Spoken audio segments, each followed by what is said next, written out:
Hello everyone, so welcome to the next lecture.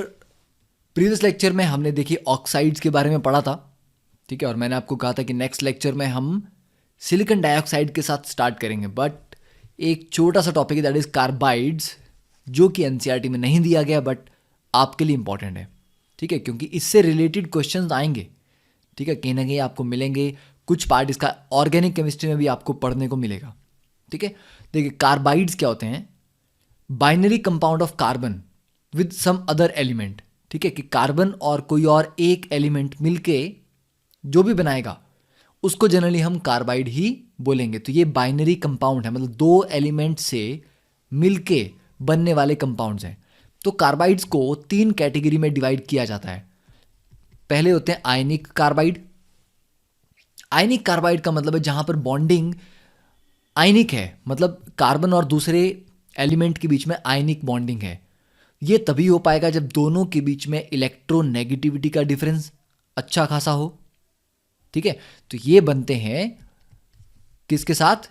Carbon plus strong electropositive metal, ठीक है। जब carbon metals के साथ कंबाइन करता है तब बनते हैं आयनिक कार्बाइड, क्योंकि मेटल की इलेक्ट्रोनेगेटिविटी बहुत कम होती है, ठीक है। और तो आयनिक कार्बाइड के कुछ एग्जांपल जैसे कि मिथेनाइड्स हैं, ठीक है। चलिए उसको डिटेल में हम पढ़ेंगे भी। तो आयनिक के बाद दूसरा कार्बाइड क्या होना चाहिए? कोवेलेंट, ठीक है। तो कोवेलेंट कार्बाइड कब बनते हैं? जब कार्बन के साथ जो एलिमेंट कंबाइन कर रहे हैं उनका कोई बहुत ज़्यादा इलेक्ट्रोनेगेटिविटी का डिफरेंस नहीं है, ठीक है, और वो जनरली उससे ज़्यादा इलेक्ट्रोनेगेटिव वाले हैं, ठीक है, नॉन मेटल्स।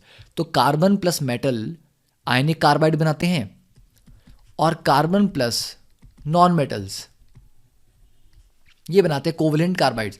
और तीसरी जो कैटेगरी है दैट इज इंटरस्टिशियल कार्बाइड्स, ठीक है, दैट इज इंटरस्टिशियल कार्बाइड्स, ठीक है। इनको मेटेलिक कार्बाइड भी बोलते हैं। तो ये बनते हैं carbon plus D and F block elements, ठीक है। जब कार्बन डी और एफ ब्लॉक एलिमेंट्स के साथ कंबाइन करता है। अब पहली कैटेगरी हम पढ़ते हैं इसमें से, दैट इज आयनिक कार्बाइड। तो आयनिक मैंने आपको बताया कि कार्बन किसी स्ट्रॉन्ग इलेक्ट्रोपॉजिटिव मेटल के साथ कंबाइन करेगा। अब आयनिक में तीन आपको रिएक्शन इसमें याद रखने हैं, ठीक है। पहला देखिए कार्बाइड क्या होता है। एक बनता है Al4C3, मतलब एल्यूमिनियम और कार्बन के कॉम्बिनेशन से। तो इन कार्बाइड का जो हाइड्रोलिसिस है वो बहुत इंपॉर्टेंट है। तो Al4C3 12H2O के साथ कंबाइन करके 4 AlOH थ्राइस प्लस 3CH4 बनाता है, important. Second Be2C beryllium carbide, ठीक है, इसका हम हाइड्रोलिसिस करें तो 2 बेरिलियम हाइड्रोक्साइड प्लस CH4 इसमें भी बनती है। तो इन दोनों को ज्वाइंटली कहा जाता है मिथेनाइड्स, क्योंकि इनके हाइड्रोलिसिस से क्या बन रहा है? CH4 बन रही है, ठीक है। तो इन कार्बाइड्स को कहा जाता है मिथेनाइड्स, ठीक है। फिर कुछ कार्बाइड ऐसे होते हैं जैसे CaC2। तो CaC2 का अगर आप हाइड्रोलिसिस करेंगे तो क्या मिलता है? ये आपने पहले भी पढ़ा है, कैल्शियम हाइड्रोक्साइड प्लस C2H2, मतलब CH triple bond CH acetylene, ठीक है, ये मिल गया। और एल्यूमिनियम का एक और कार्बाइड है Al2C2 थ्राइस, ठीक है, उसके हाइड्रोलिसिस से भी आपको क्या मिलता है? Acetylene CH triple bond CH। तो क्योंकि ये दोनों एसिटिलीन जनरेट कर रहे हैं, इन दोनों को क्या कहा जाएगा? एसिटाइलाइड्स, ठीक है। जो मीथेन बनाने वाले हैं वो मिथेनाइड्स, एसिटिलीन बनाने वाले एसिटाइलाइड्स, ओके।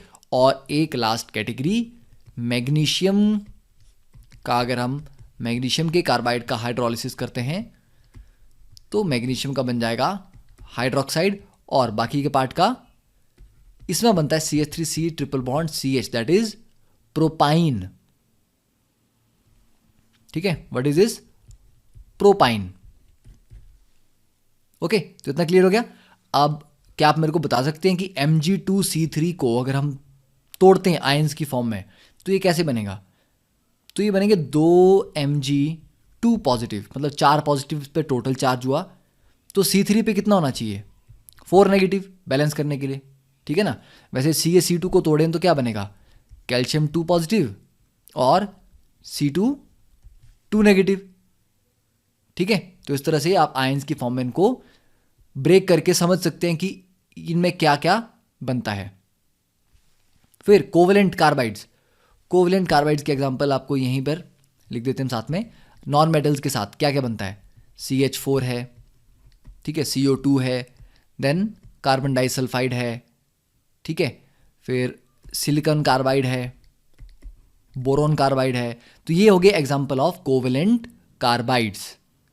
देन इंटरस्टिशियल, इंटरस्टिशियल में क्या होता है कि जो D और F ब्लॉक के एलिमेंट्स हैं वो बहुत बड़े होते हैं साइज में, ठीक है। तो बड़े साइज होने की वजह से मान लीजिए उनके एटम्स काफ़ी बड़े हैं, और जब उनके एटम्स उनके लैटिस में इस तरह से अरेंज्ड हैं, बीच में ये जो खाली जगह बच जाती है, इसमें कार्बन के एटम जाके फिट हो जाते हैं। इनको बोलते हैं इंटरस्टिशियल साइट्स। तो जब कार्बन इंटरस्टिशियल साइट्स पे जाके ऑक्यूपाई कर लेता है उनको, मतलब जनरली होता क्या है, कार्बन ऑक्टाहिड्रल होल्स ऑक्यूपाई करते हैं, ठीक है। आप इन डिटेल को कि ऑक्टाहेड्रल टेट्राहेड्रल होल्स कैसे होते हैं 12th में पढ़ोगे डिटेल में सॉलिड स्टेट में।